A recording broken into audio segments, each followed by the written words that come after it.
అధ్యక్షుడు చెప్పిండు ఆ ప్రకారం నోటీస్ ఇచ్చేది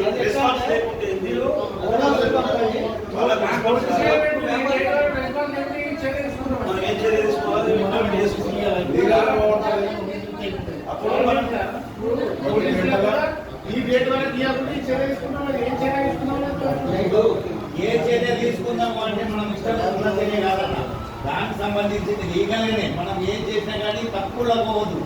వాళ్ళు ఏమనుకుంటున్నారంటే వాళ్ళు మనం కానీ ఏ రకం ఏం కాదనే భావననే కలుగుతారు. అయిపోయింది వాళ్ళకు మనం ఏం చేసిన స్టెప్ కరెక్ట్ స్టెప్ అయ్యేలా అదే అంతే అంతే. ఏమవుతుంది 50 లక్షలు అంటే యాడ్ చేసేస్తుంది చెప్పు. మార్కెట్ తో బ్యాలెన్స్ కూడా ఉంటుంది కదా, వర్క్ చేసుకోవచ్చు. పండించిన పంట తోటలో ఎత్తిపోతున్న రైతు మంచి పెద్ద మెయిన్ రోడ్ మీద కిరాయి తగ్గిపోతుంది, లాభాలు ఉంటుంది.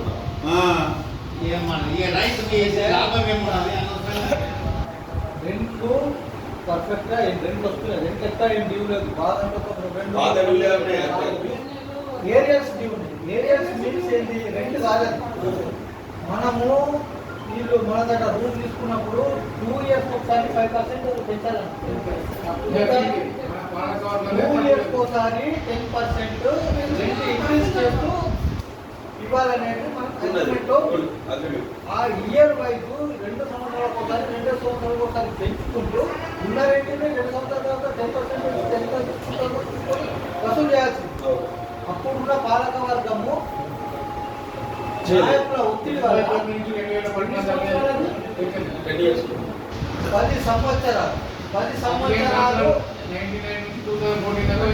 5 టైమ్స్ పెంచలే, 6 లక్షలు తీసుకోలేదు. 10-12 సంవత్సరాల తర్వాత ఒకటేసారి మనము పెంచి ఇవ్వనేసరికి వాళ్ళు ఏమంటారు, మీరు ఏదన్నా మాకు ఎవ్రీ ఇయర్ పెంచితే మాకు కూడా ఈజీ ఉంటుంది. ఒక్కసారి మాకు 12 సంవత్సరాలు పెంచి ఇవ్వమంటే మాతో కాదు. దాన్ని మనం ఏమంటున్నాం, దాన్ని ఇన్స్టాల్మెంట్ ఇద్దామని చెప్పేసి ఒకటి ఇన్స్టాల్మెంట్ బేసిక్గా వసూలు చేద్దామని చెప్పేసి ఒకటి. ఆ తర్వాత ఎవరైతే వ్యాపారస్తులు ఉన్నారో, వ్యాపారాలు చేస్తున్నారో వాళ్ళ పేరు మీద లేదు. మనకు రెంట్ ఎవరి పేరు మీద రిసిప్ట్ తిరుగుతున్నది? గత 20 సంవత్సరాల క్రితం ఎవరైతే టెండర్లో పార్టిసిపేట్ చేసి తీసుకున్నారో వాళ్ళ పేరు మీద రిసిప్ట్ తిరుగుతున్నది. అంటే డబ్బులు ఎవరు కడతలేవు, చైర్మన్ సార్ మనకు వాళ్ళకు డబ్బులు ముడుతున్నా బరాబరి. వ్యాపారం చేసుకుంటారు, రెంట్ కడతారు. వ్యాపారం చేసుకుంటాం, రెంట్ కడతారు. అగ్రిమెంట్ ఉన్న వాళ్ళకి నోటీస్ పోతున్నాయి. వ్యాపారం చేసుకుంటారు, రెంట్ కడతారు. మనకు కావాల్సింది ఏంటంటే అగ్రిమెంట్ చేసుకున్న వాళ్ళకి ఫస్ట్ ఆఫ్ ఆల్ పిలిపియాలి. ఇలా 3వ వ్యక్తి బతుకుతుండ్రు.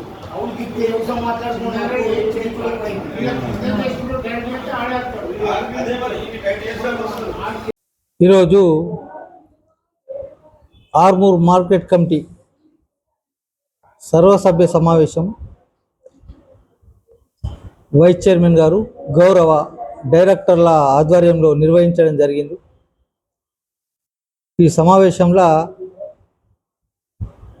కొన్ని అంశాల మీద చర్చించడం జరిగింది. మొట్టమొదటిది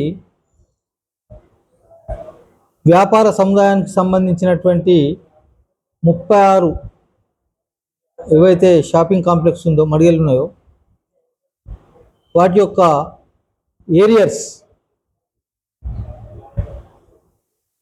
52 లక్షల వరకు సుమారు డ్యూలు ఉన్నాయి. వాటిని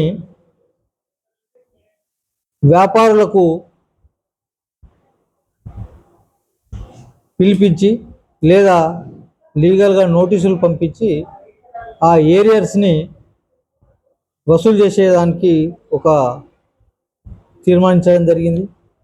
అదేవిధంగా రెండవ అంశం, మా మార్కెట్ కమిటీ పరిధిలోని మండలాలలో ప్రతి మండలానికి ఒక పశు వైద్య శిబిరం నిర్వహించాలని చెప్పేసి నిర్ణయించడం జరిగింది.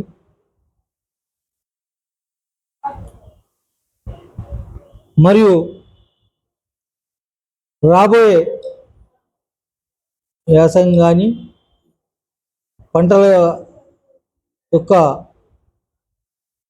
అకాల వర్షాలకు సంబంధించి ఏదైనా పంట నష్టం జరిగే సూచనలు ఉన్నప్పుడు రైతులకు వర్షాల నుంచి పంటను కాపాడుకోవడానికి టార్పలిన్స్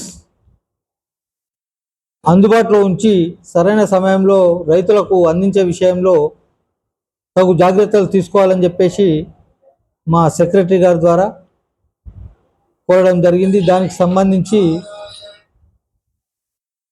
ఆల్రెడీ కొన్ని టర్పరైన్లు మాకు అందుబాటులో ఉన్నప్పటికీ ఇంకా కొన్ని కొనుగోలు చేసే అంశాన్ని పరిశీలించడం జరిగింది. ఏదేమైనా నాతో పాటు మా వైస్ చైర్మన్ తోటి మా డైరెక్టర్లు అందరూ వ్యవసాయదారులే కాబట్టి ఏ రైతుకు కానీ మొన్నటి వరకు మా ఆవరణంలోనే కందుల కొనుగోలు ఐసిడిసిఎంఎస్ ద్వారా నిర్వహించడం జరిగింది. దాంట్లో కొన్ని సాంకేతిక కారణాల వల్ల రైతులకు ఇబ్బందులు జరిగినాయి. ఏంటి, ఆన్లైన్లో ఉన్న పంటను మాత్రమే కొనాలని చెప్పేసి నిర్ణయించినప్పుడు కొందరు వ్యవసాయదారులు రైతులు ఆన్లైన్లో నమోదు చేసుకోకపోవడం వల్ల ఇక్కడ పంట కొనలేకపోయినాం.